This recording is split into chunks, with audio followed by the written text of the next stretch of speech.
que Javé, ele foi modificado na história. E isso é importante levar em consideração. Por isso é tão complicado quando eu me deparo com pessoas que não são religiosas, que se dizem pesquisadoras e que dizem e falam de Deus, do Deus da Bíblia. Quando chega com essa expressão, o Deus da Bíblia, eu já sei que a pessoa não sabe do que ela está falando. Porque o próprio Javé, nos textos bíblicos, se modifica e vira um outro Javé. E, inclusive, um dos artigos que eu publiquei ano passado na revista da PUC do Paraná, eu demonstro que existem dois Javés na Bíblia, tá? Pelo menos dois. E aí nós temos que perceber que isso é fruto de uma modificação é, intencional na história. Não foi sem querer, não, tá?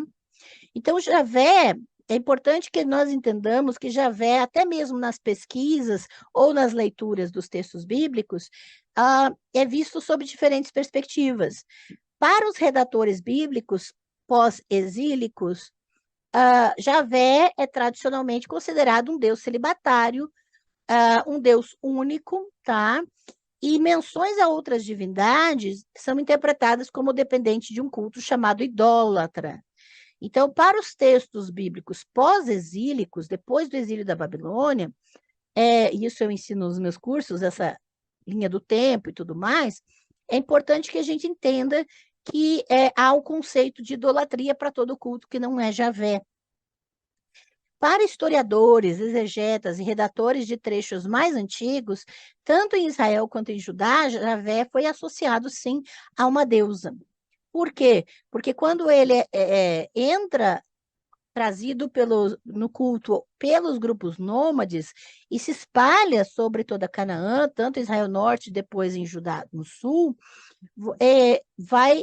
ele vai ser associado a deuses, e na medida em que ele vai tendo mais proeminência em seu culto, ele vai sendo associado a deusas que eram originalmente associadas a deuses mais proeminentes. Tá? Por exemplo, um exemplo, o deus El, que eu falei agora há pouco, que é o deus principal do panteão ugarítico, ele era casado na mitologia com a deusa Asherá. No panteão ugarítico, ela era chamada Atirat, por causa da língua ugarítica. Traduzindo do ugarítico para o hebraico, fica Asherá, da Atirat, Asherá. A grande questão é que quando Javé vai tomando mais espaço nas mitologias e El vai tendo cada vez menos espaço nos cultos, a Asherá vai passar, ela vai ser transferida como esposa de Javé. E agora ela vai ser adorada junto com Javé nos locais de culto dele. Quando nós falamos que Javé estava associado a uma deusa, aqui eu estou mostrando uma dessas evidências, ok? E eu preciso falar das Matsebot. Uma Matsebá é uma pedra erguida em pé, né? Uma pedra comprida em pé, com o topo arredondado. E o plural de Macebá é Macebot, em hebraico. O plural feminino em hebraico é Ut, tá? E aqui, na imagem, eu estou mostrando uma foto do achado arqueológico, né? Que são pedras, é uma construção de pedras, do Santo dos Santos, no templo de Arad, no sul de Judá. E no Santo dos Santos é o lugar o local mais considerado mais santo, onde está a presença da divindade. E essas pedras, chamadas Macebot, são as representações das divindades. E foi surpreendente quando encontraram esse Santo dos Santos no Templo de Arad, porque aqui há evidência de que são duas divindades sendo adoradas e não somente uma, sendo que o templo era de Javé. E à frente de cada uma dessas duas pedras, você vai encontrar um altar de incenso, uma maior, representando uma divindade masculina, e outra menor, representando uma divindade feminina. Então, nós temos aqui um casal divino sendo adorados dentro do Santo dos Santos, no templo de Javé, no sul de Judá. Tá? E é importante também saber que essas pedras eram também consideradas portais para habitantes do Sheol, ou seja, o mundo dos mortos. Não há nos textos bíblicos, né, não existe noção de inferno na Bíblia, em lugar nenhum, não tem inferno na Bíblia. Mas a questão da Bíblia hebraica, que os cristãos chamam de Antigo Testamento, é que existe o Sheol, que é o lugar dos mortos, para onde todos vão, independentemente. E nesse lugar dos mortos, é que onde vivem os ancestrais, existem essas matsebot, que são os portais para o contato com esses mortos. Então, é muito comum encontrar essas matsebot não só em templos representando divindades, mas também em outros santuários representando os ancestrais. Tá bem?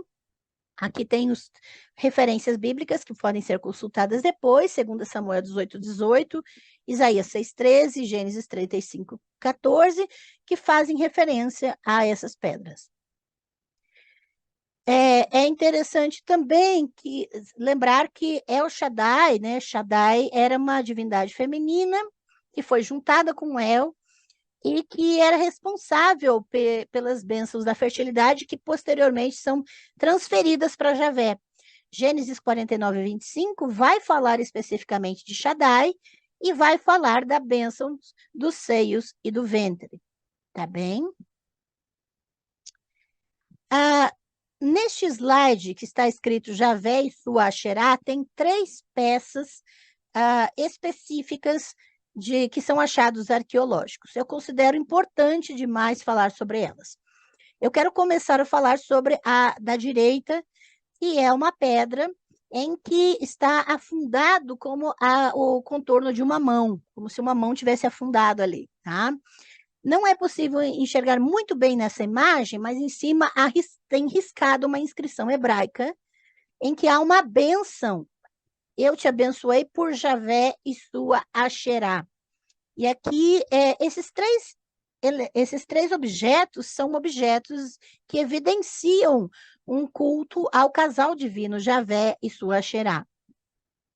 O objeto do meio é um objeto de culto de 60 centímetros de altura e que ele tem 4 andares diferentes de imagens esculpidas. É um objeto comprido, mas a forma do lado dele é quadrada, né? E se você perceber, o andar mais em cima, o primeiro andar lá em cima dos 4, e o terceiro andar, eu quero chamar a atenção para esses dois. O primeiro, lá em cima, tem um sol que representa a divindade mais importante. Geralmente, a divindade mais importante do santuário onde o objeto é encontrado é representado pelo disco solar. Nesse caso, esse objeto é de um santuário de Javé, tá bem? Então, Javé está sendo representado lá em cima pelo disco solar, e no terceiro andar, né, você tem um buraco por onde as pessoas colocavam fogo e saía fumaça representando a presença de Javé. No segundo andar e no último lá embaixo, já tem imagens completamente diferentes. No segundo andar, você tem 2 animais e no meio deles, entre eles, uma árvore. E embaixo você tem 2 animais novamente e a imagem de uma mulher no meio. E realmente aqui você tem a representação de Asherá no segundo e no quarto andares desse objeto cultual, porque a deusa Asherá era representada por uma árvore. Os altares em árvores frondosas, em carvalhos, era a própria árvore era a representação da deusa. Tá? Então, esse objeto, ele vai unir o culto a Javé e sua Asherá. No objeto da esquerda, eu vou só parar um pouquinho de compartilhar, porque eu quero mostrar na tela, eu tenho réplicas aqui comigo, porque a foto ali não ficou muito boa, e o objeto da esquerda é um pedaço quebrado de um vaso. E neste pedaço você tem a imagem, eu estou mostrando a minha réplica aqui, feita pela artista Paula Torriani, e você tem um casal aqui, na parte mais destacada, ao centro da peça. Em cima desse casal, você tem uma inscrição de uma bênção. Eu te abençoei por Javé de Temã e sua Asherá. E eu preciso dizer, lembra Temã, dos textos bíblicos ali que nós mencionamos? Preciso dizer que este jarro foi encontrado num local chamado Kuntlet Ajerut, que fica como quase fronteira entre o Sinai e Judá. Fica exatamente nessa região, tá bem? Do Sinai. Isso é importante que a gente tenha em mente. Como as fotos elas não estão muito boas, eu também tenho uma réplica em miniatura, porque a peça original é 60 centímetros, desse objeto cultual, e eu quero mostrar bem o andar de baixo, com a deusa entre os animais, que era como ela era representada, o buraco onde se colocava fogo no segundo andar aqui do objeto, representando Javé, a árvore entre os animais, novamente representando a deusa, e o disco solar no primeiro andar em cima do objeto.